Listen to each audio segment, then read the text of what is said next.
கடகராசி அன்பர்களே, இந்த 2025 குரு பெயர்ச்சியால் என்ன நன்மை என்ன பலன் அப்படின்னு பார்க்கும் பொழுது, குருங்கிறது கடகராசி என்பவர்களுக்கு யார் அப்படின்னா ஆறுக்குரியவன், கடன் நோய் எதிர்ப்பு பகை தரக்கூடியவனும் அவனே. அதே சமயத்தில் 9க்குரியவன் பாக்கியத்தை தரக்கூடியவனும் அதே குரு பகவான். இப்போ 12ஆம் இடத்துல போய் மறைந்து விட்டாரே, அப்போ கெடுதல்கள் செய்து விடுமோ என்கின்ற ஐயப்பாடு ஒரு சில கடகராசி என்பவர்களுக்கு ஏற்படுத்தும். நிச்சயமாக இல்லை.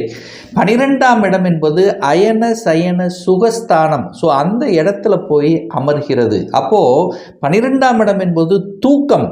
அப்போது தூக்கம் நன்றாக வரும்னு தான் அர்த்தம். இதுவரைக்கும் தூக்கம் இல்லாத ஒரு மாதிரி டென்ஷன் ப்ரெஷரோடு இருக்கக்கூடிய கடகராசி என்பவர்கள் இந்த குரு பெயர்ச்சிக்கு அப்புறம் நல்ல தூக்கம் வரும். அப்போ தூக்கம் வருது அப்படின்னா நல்லா இருக்க போறீங்கன்னு அர்த்தம். அப்போது தூக்கம் என்பது ரொம்ப முக்கியம் அல்லவா? ஒரு மனிதனுக்கு தூக்கம். அப்போ அந்த தூக்கம் வருது அப்படின்னா மனசு இதுவரைக்கும் அப்படி ஒரு மாதிரியான தன்மையில் மனக்குழப்பத்தோட மன கன்ஃபியூஷனோட இருந்த இந்த கடகராசி என்பர்கள் இப்போ நல்லபடியாக நல்ல தூக்கத்தோட சயன சுகத்தோடு இருக்க போறீங்க அர்த்தம். கட்டில் சுகம், 12ஆம் இடம் கட்டில் சுகத்தோட திருப்தியாக இருக்க போறீங்கன்னு அர்த்தம். அப்போது கணவன் மனைவி சார்ந்த விஷயத்தில் ஒரு தொந்தரவு ஒரு பிரச்சனையோடு இருந்தவர்கள், அல்லது கணவன் ஒரு சைடு மனைவியோடு ஒரு சைடு இருந்தவர்கள், இப்படி ஒரு பிரிவினையோடு இருந்தவர்கள் ஒன்று சேர்வதற்கான ஒரு பெயர்ச்சியாகவே இந்த குரு பெயர்ச்சி அமையப்பெறுகிறது அப்படின்னு அர்த்தம். ஸோ 12ஆம் இடம் புனிதப்பட போகிறது. 12ஆம் இடம் என்பது வெளிநாட்டை குறிக்கக்கூடிய ஒரு இடம். அப்போது நிறைய கடகராசி என்பர்கள் இப்போ வெளிநாட்டுக்கு போகக்கூடிய எண்ண ஓட்டங்களை கொடுக்கும். அப்போ வெளிநாட்டுக்கு போவீங்க அப்படின்னு அர்த்தம். இந்த கடகராசி என்பர்கள் உங்கள் சுயஜாதகத்தை எடுத்து பாருங்கள். இதே மாதிரி குரு 12இல் இருக்கிறார், அல்லது குரு உங்கள் ஜாதகத்தில் லக்னத்திலிருந்து 4ஆம் இடத்தில் இருக்குது, அல்லது 6ஆம் இடத்தில் இருக்குது, அல்லது 8ஆம் இடத்தில் இருக்குது அப்படின்னா நீங்கள் நிச்சயமாக உங்கள் சொந்த ஊரில் நீங்கள் இல்லை. அப்போ ஊரை விட்டு வெளியே குறைந்தபட்சம் அதர் டிஸ்ட்ரிக்டில் இருப்பீங்க, இல்லை அதர் ஸ்டேட்டில் இருப்பீங்க, அல்லது வெளிநாட்டில் இருக்கக்கூடிய அந்த யோகத்தை உங்களுக்கு கொடுத்துருக்கும். இப்போ கோச்சார ரீதியாக அந்த அமைப்பு இருக்கிறதுனால அந்த மாதிரி என்ன ஓட்டத்தோடு இருக்கக்கூடியவர்கள் வெளிநாட்டில் போகக்கூடிய, வெளிநாட்டில் போய் செட்டில் ஆகக்கூடிய, வெளிநாட்டில் PR வாங்கி அங்கேயே நிரந்தரமாக குடியமைக்கக்கூடிய தன்மைகளை நிச்சயமாக உருவாக்கும். 12ஆம் இடம் என்பது முதலீடுகளை குறிக்கக்கூடிய இடம். அப்போ முதலீடு பண்ணுவீங்கன்னு அர்த்தம். எங்கே? ஒரு இடத்துல முதலீடு பண்ணலாம், அல்லது ஒரு வீடு வாங்கலாம். அதாவது சுப செலவுகளை செய்யக்கூடிய, விரயங்களை செய்யக்கூடிய இடம் அல்லவா? அப்போ சுப செலவுகளை செய்யக்கூடிய ஒரு காலகட்டமாக இந்த கடகராசி என்பவர்களுக்கு அமையும். நிறைய கடகராசி என்பவர்கள் இப்போ வீடு வாங்கிடலாம், இடத்த வாங்கிடலாம், இந்த மாதிரி என்ன ஓட்டங்களை கொடுக்கக்கூடிய பயிற்சியாக அமையும்.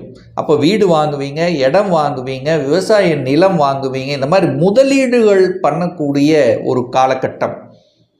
ஏன் ஆசைப்பட்ட வண்டி வாகனத்தை வாங்கக்கூடிய அமைப்பு.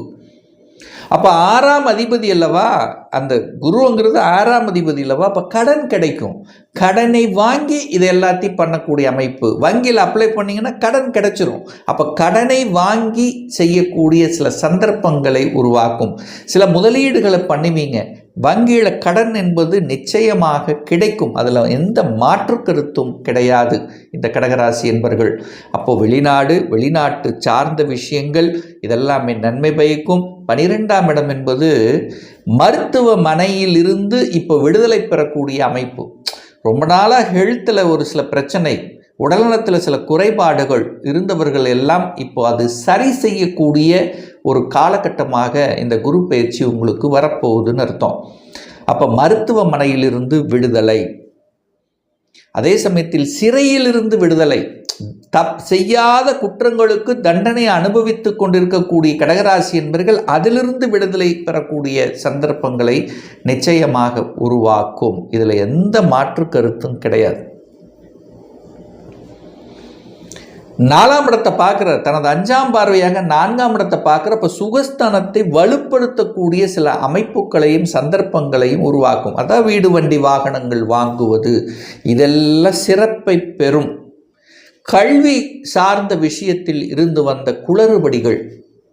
சார் நல்லா படிச்சுட்டு இருந்தேன் சார், ஏதோ ஒரு வகையில் ஒரு குறை ஏற்பட்டு விட்டது, அந்த படிப்பு தடை விலகும், நன்றாக படிக்கப் போகிறீர்கள், மனம் குழப்பமாக இருந்தது, இது படிக்கலாமா அது படிக்கலாமா, எதை சார் படிக்கிறது, இந்த கன்ஃபியூஷன் இருந்த அத்தனை விஷயங்களும் தீர்ந்து ஸ்டெடியாக இதைத்தான் நான் படிக்க போகிறேன், இதுதான் என்னுடைய ஃப்யூச்சர், இதை படித்தா என்னுடைய ஃப்யூச்சர் நன்றாக இருக்குங்கிற தெளிவான டிசிஷன் எடுக்கக்கூடிய ஒரு காலகட்டமாக இந்த கடகராசி என்பவர்களுக்கு அமையும்.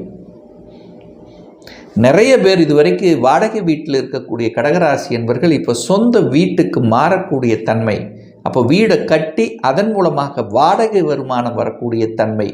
ஸோ இதெல்லாமே சிறப்பு பெறக்கூடிய ஒரு வருடமாக இந்த கடகத்துக்கு அமையும்.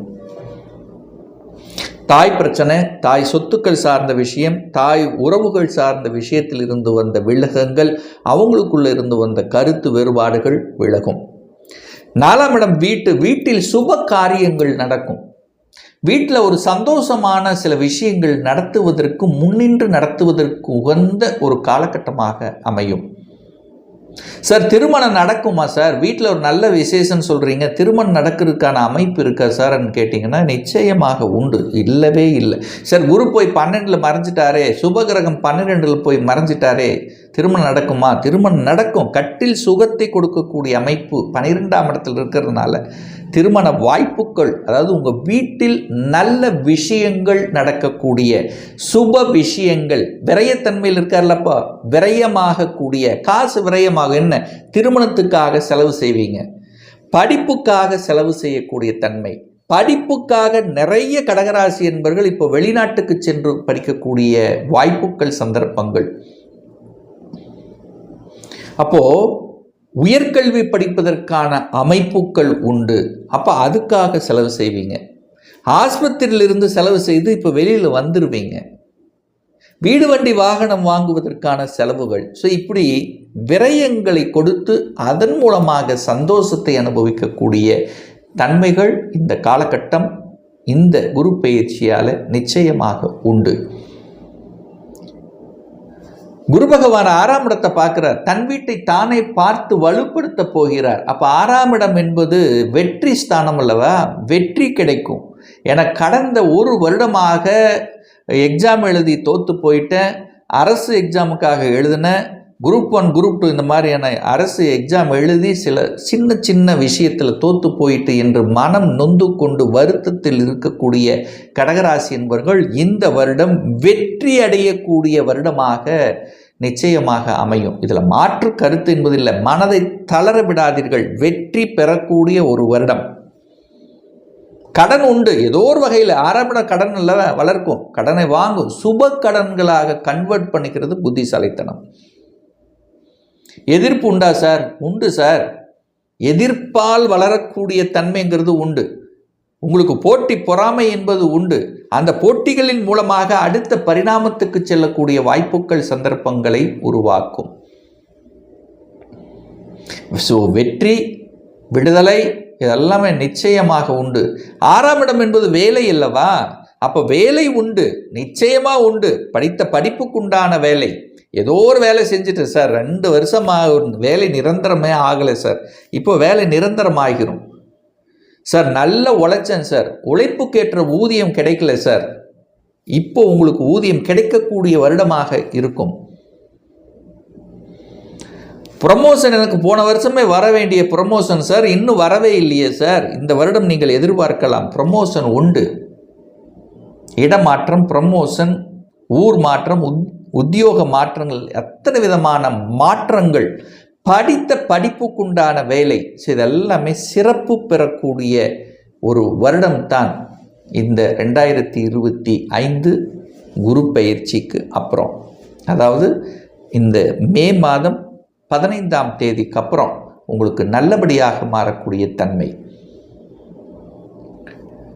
அந்த குரு பகவான் 8ஆம் இடத்தை பார்க்குறாரு, 8ஆம் இடத்தை பார்த்து புனிதப்படுத்துகிறார். 8ங்கிறது வலி, வேதனை, துக்கம், துயரம், அசிங்கம், அவமானம் என்று சொல்லக்கூடிய இடத்தை புனிதப்படுத்த போகிறார்.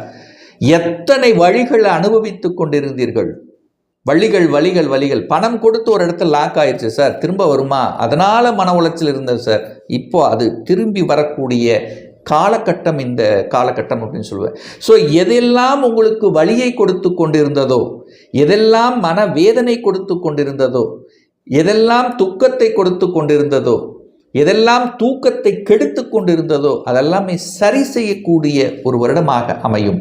குடும்பத்தில் எத்தனை பிரச்சனைகள், உங்கள் பேச்சையே நிறைய பேர் கேட்கலையே, தன் பேச்சைத்தானே மதிக்கலை, தன் பேச்சை மதிக்காமலேயே நிறைய இருந்ததே. அப்போ இதெல்லாமே இப்போ நீங்கள் சொன்னதெல்லாம் சரி என்று புரியக்கூடிய தன்மை. ஸோ இப்போது அந்த வழிகள் நிவர்த்தி செய்யக்கூடிய ஒரு வருடமாக நிச்சயமாக இந்த கடகத்துக்கு அமையும். இந்த கடகம் நிச்சயமாக ஏற்றத்தையும் தன்னம்பிக்கையும் உயர்வையும் தன லாபத்தையும் மதிப்பு மரியாதை கிடைக்கக்கூடிய, அதாவது அந்த சுய கௌரவம் மேலோங்கக்கூடிய தன்மையும், தனம் சார்ந்த விஷயம் பொருளாதார சார்ந்த விஷயத்தில் இருந்து வந்த அத்தனை விதமான குறைபாட்டை நீக்கக்கூடிய விதத்தில், அதாவது நல்ல தூக்கம் வேணுமில்ல, அந்த தூக்கம் கிடைக்கக்கூடிய ஒரு நல்ல வருடமாக அமையுங்கிறதுல எந்தவித மாற்று கருத்தும் கிடையாது. ஒரு பர்சனல் கன்சல்டேஷன் எடுத்துக்கணும், சுய ஜாதகம் பார்க்கணும் என்று விருப்பமுடைய அன்பர்கள் டிஸ்பிளே தெரியக்கூடிய நம்பருக்கு ஃபோன் கால் மூலியமாகவோ அல்லது வாட்ஸ்அப் மூலியமாகவோ நேரடியாகவோ ஆன்லைன் மூலியமாகவோ கன்சல்டேஷன் எடுத்துக்கலாம். நம்முடைய அலுவலகம் கோயம்புத்தூரில் அமைந்துள்ளது. அதாவது கோயம்புத்தூரிலிருந்து மேட்டுப்பாளையம் செல்லும் வழியில் வெள்ளக்கிணறு பிரிவு பக்கத்தில் அன்னபூர்ண ஹோட்டலுக்கு அருகில் அமைந்துள்ளது. பிரியர் அப்பாயின்மெண்ட் வாங்கிட்டு நேரடியாகவே கன்சல்டேஷன் எடுத்துக்கலாம். ஆன்லைன் மூலமாகவும் கன்சல்டேஷன் எடுத்துக்கலாம். உங்கள் வாட்ஸ்அப்பில் உங்கள் பெயர், தற்போது வசிக்கும் இடத்தை குறிப்பிட்டு கன்சல்டேஷன் எடுத்துக்கலாம். நிச்சயமாக இந்த பதிவு ஏதாவது ஒரு ரூபத்தில் உங்களுக்கு யூஸ்ஃபுல்லாக இருக்குங்கிறதுல எந்தவித மாற்று கருத்தும் கிடையாது.